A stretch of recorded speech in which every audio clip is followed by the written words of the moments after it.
Sam Seder, Emma Vigeland on the Majority Report. Want to welcome to the program Rena Wong, President of the United Food and Commercial Workers, Local 663, who is joining us from Mankato, Minnesota at the moment, in the middle of negotiations for a food processing plant as opposed to the grocery store workers.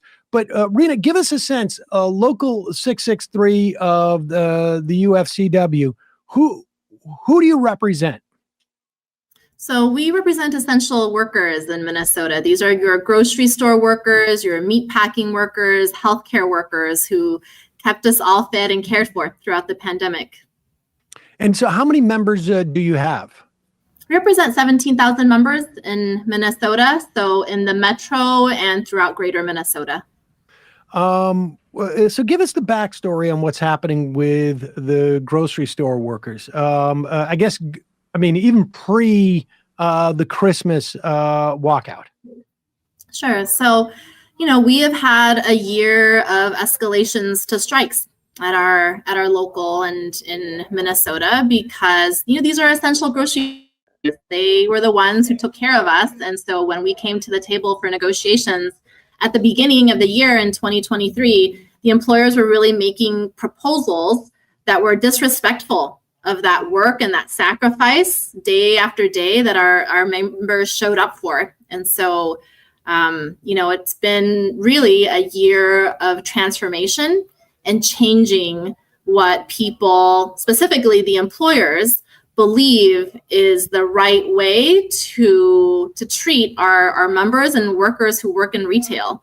And so it's been a long year of fights and of wins by our grocery store members in the metro. Employers here, the grocery store chains here are Cub Foods, Lenz and Byerly's, Kowalski's, a lot of Seward Community Co-op.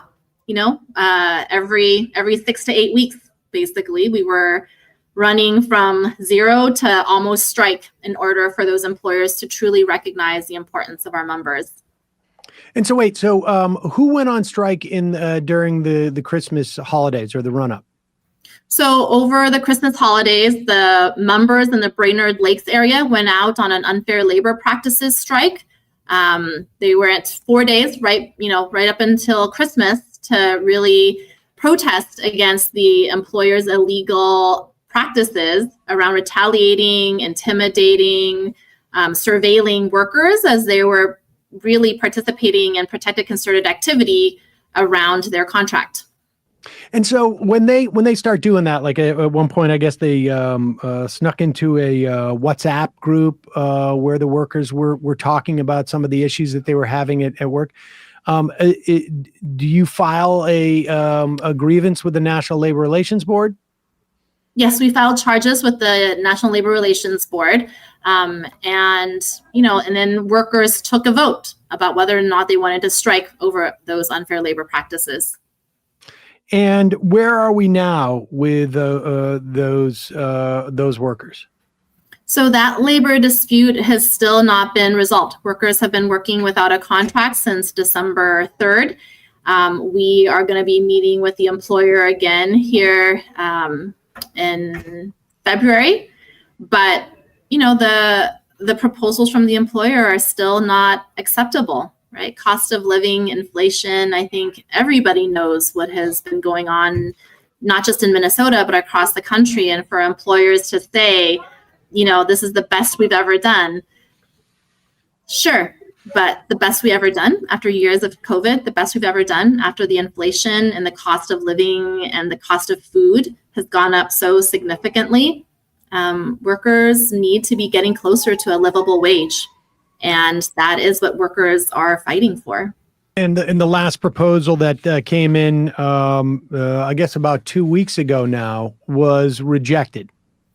Correct. The workers voted no again. The employer really insisted that we take their offer out to a vote. It was an offer that was very similar to the one that had been rejected previously already in December. And we're not going to settle for less than our members deserve. And my understanding is it was reported at one point that that the attorney for the supermarkets admitted that it could afford the union's proposal. Is that the case? Like what? Like that doesn't seem to be a very good negotiating tactic to say, yeah, we could afford this, but we're just not going to. Yeah, I mean, it sounds ridiculous, doesn't it? Yes. That the the employers here are family-owned businesses, the Quisbergs and the Miners. They own these Cub Foods, Super Value, Super One stores, and their attorney just came right out and said, "Yeah, we can afford it. We just don't think it's appropriate." Could you imagine saying to somebody who has kept you fed throughout the pandemic, when folks were getting sick and other people could work from home and they had to go every single day to work to make sure that our country kept running, for somebody to come back to them now and say, "Oh, it's just not appropriate to pay you"? Well, to me, it feels like it's not, of course it's about the bottom line, but it's also about disciplining, I would say, a labor force, right? Like essentially trying to say, we're going to keep you a little bit subservient, not get too much power, not to get too much money in opposition to us. Yeah, absolutely. And it is ridiculous for anybody to believe that workers do not understand their own power and their own needs and what they need to be able to afford for their families. On the strike lines, we had a young mother. She's been working since she was a kid in these grocery stores, right? And she had her baby with her on that line because she knew what she needs to be able to do to support her kid. And for them to say something like that is just a slap in the face for all of these workers who've worked so hard and continue to work so hard. What, like when the lawyer says we just don't think it's appropriate, like what did you say? Well, what does that mean? Is it really just that we just don't think? I mean, it's almost as if they're saying, because there also seems to be like multiple tiers if you're doing the cleanup aisle. I was reading, you're doing the cleanup work that you don't get paid as much. It almost sounds like there is that this is about maintaining some type of like caste system as opposed to this being an economic question. I mean, I don't even understand like what that guy means when he says, we just don't think it's appropriate. I mean, one of the issues that we've been fighting and struggling with the employers on is there are different classifications of workers, and all year long we've been trying to collapse those classifications. There used to be several classifications of full-timers, several classifications of part-timers, and as you say, it creates this division and caste and almost like second-class folks, right?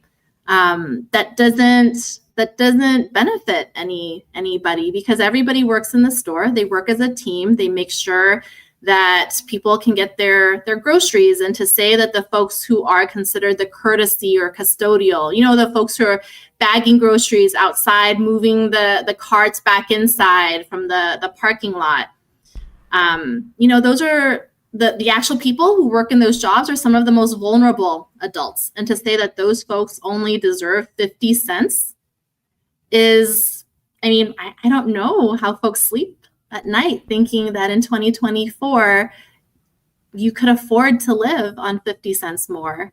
And as I said, these are some of the most vulnerable adults. These are folks who have disabilities and who are working and should be the ones that we protect as a society, and that the employers should recognize for their work.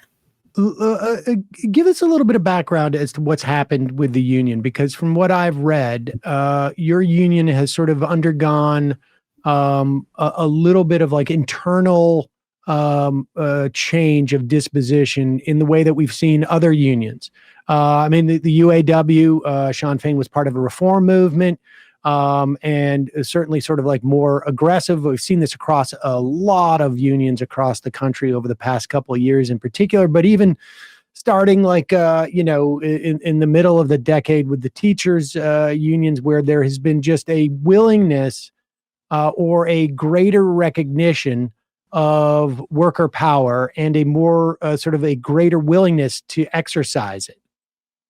Yeah, so it has been a year of transformation at UFCW 663, and one that has been the most fun organizing that I have done in my over 20 years as an organizer, as a union organizer.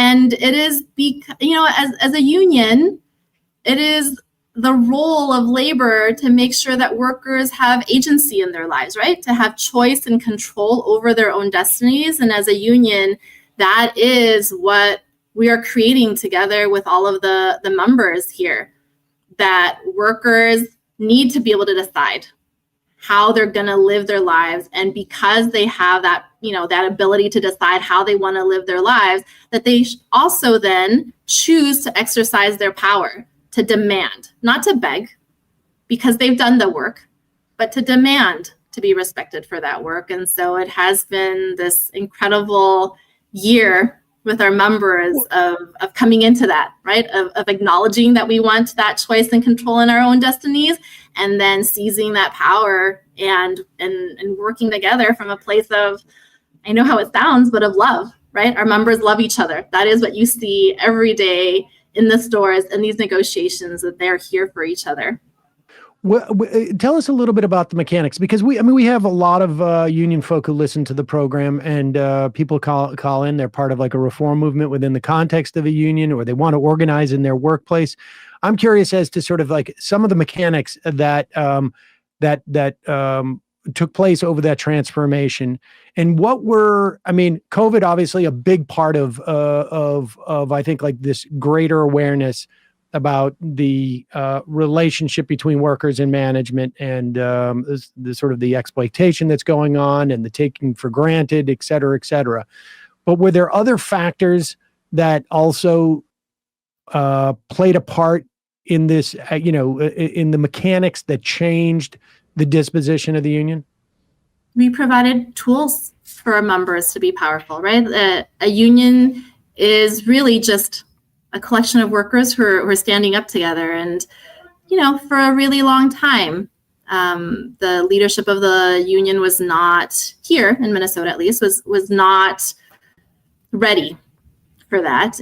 But now we are, right? I've only been president here for a year, so it's been a very short amount of time. But in that year, what we've come to recognize is that our members are ready and hungry and want to be at the center of our union, making the decisions of our union, being the face of our union. And those are all things that are beautiful and are a part of what the labor movement is, always has been, should be. And so we provide the tools for our members to be able to exercise that power, right? Through trainings, making sure that folks do everything and know how to do everything, from charting their own workplaces so that they know who they've talked to, who they haven't talked to, who's ready to strike, who's not ready to strike, to, trainings around how do you have a one-on-one conversation with your coworkers so that folks really understand what's at stake. And then doing the hard work of also helping folks through the hard times, right? Because taking a strike vote and then saying that I'm going to go out on an unfair labor practice strike is not easy. And there's fear and there's misinformation. And so making sure that our members know what the truth is, how to talk to their coworkers about it, and how they're supporting each other and creating those formal and informal networks of support. We had members who were, work part-time, very part-time, wouldn't be able to afford their bills if they had went out on unfair labor practice strike, even for 3 days. And so other coworkers in the store who had more offered that support, that financial support to their coworkers. And so between these networks and relationships, about what we all deserve together, folks figured it out. And so as a union, those are things in the day-to-day, I think like things that you can't necessarily quantify, but you feel. So it sounds like there was a concerted effort to sort of turn your members into organizers, and provide them the training and the tools, as you say, to do so. Did you find that it was just a matter of empowering people in that way and giving them a mission, or were younger people who are members of your union or more recent members of your union more inclined to sort of like engage in that? Were older members less inclined, or were they just sort of hungry and all of a sudden you put, a fork and a knife in front of them and they just went at it? It's our members, because it's grocery stores. You have folks who are teenagers, and you have folks who have worked in these grocery stores for like 40 plus years. And so the diversity in age is incredible. And they were all equally out there and ready to do these actions. And it really is, in the union, we say a lot of times, the jargon you hear people use is, you are the union. And it is jargon unless you provide tools for people to understand, as you say, and help them become organizers, so that they don't just have a hope and a dream for what they want to do, but they actually have the tools to actually execute on that, right? Because it's not normal to just walk up on somebody that you don't know very well and start talking to them about their hopes and dreams for what this job can provide. It's not like, we're Minnesotans. We're like Minnesota nice, and we don't do that, right? And so providing some tools for our members around how do you start those conversations, how do you build these relationships, and helping them become organizers was really the core of what it took. That discipline, that organizational discipline of being willing to do that, and then letting our members lead. That is the other part, that just letting workers lead. What can folks who may live in the area do to help out these workers in their fight to get better wages? So if you live in Brainerd Lakes area, you don't, regardless, contact the Quisbergs and the miners. Those workers are still out right now without a contract. They're working without a contract, and let them know that these are essential workers that we all depend on, and the employer, since they can afford it, should afford a livable wage. And from here, where we're in negotiations for a food processing plant, is Tony Downs Foods in Madelia, where earlier last year there were reports of child labor. Similarly, the employers can afford to do right by the workers, and so they should respect these workers, and they should pay the livable wages that folks need to support their families. It's not asking a lot. And so anybody and everybody, please do reach out and call these employers, email these employers, and share that we need livable wages for families. Rena Wong, President of the United Food and Commercial Workers, Local 663. Thanks so much for your time today. Really appreciate it. Thank you for having me. Thank you.